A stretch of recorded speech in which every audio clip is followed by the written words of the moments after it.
একটু গরম মশলা দিলাম। এটা হচ্ছে পিঠার শিরাটা এখন করছি আমি। চিনি দিব, চিনি সবাই স্বাদ মতো দিলেই হবে, আমি কোনো মেপে জোকে দিচ্ছি না।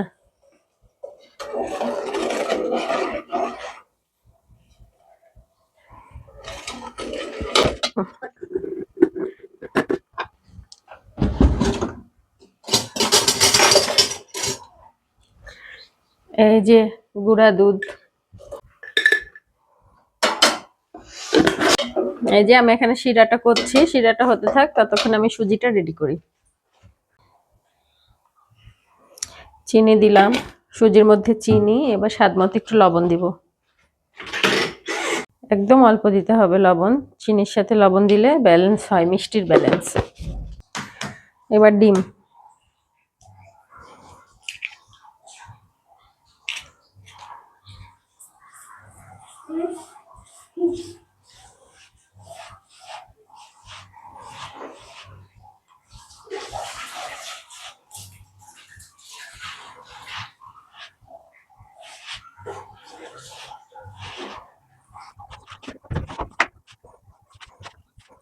একটা ডিম দিয়ে আমি মাখাই নিয়েছি, এবার আরেকটা দিব।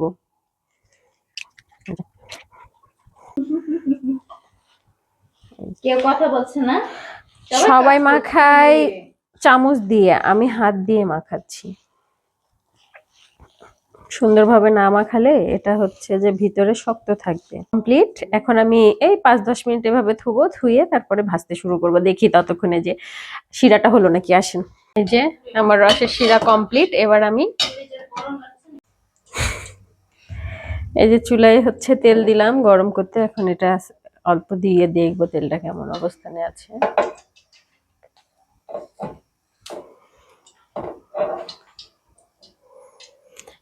এটা কিন্তু রসে ভিজায়ও খাওয়া যায়, আবার এমনিও খাওয়া যায়।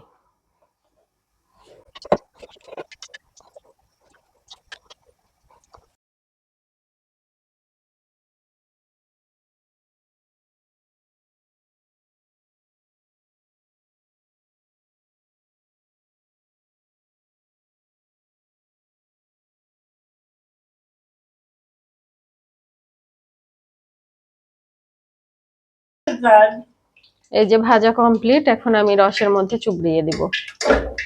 এই যে গরম গরম দিয়ে দিতে হবে, তা না হলে হবে না। এই যে দিলাম, বেশি ভাজা যাবে না, হালকা হালকা ব্রাউন কালারের ভাজতে হবে। বাকিটা আবার দিয়ে দিচ্ছি। চুলার আঁচ থাকতে হবে একদম লো হিটে, নয়তো পুড়ে যাবে।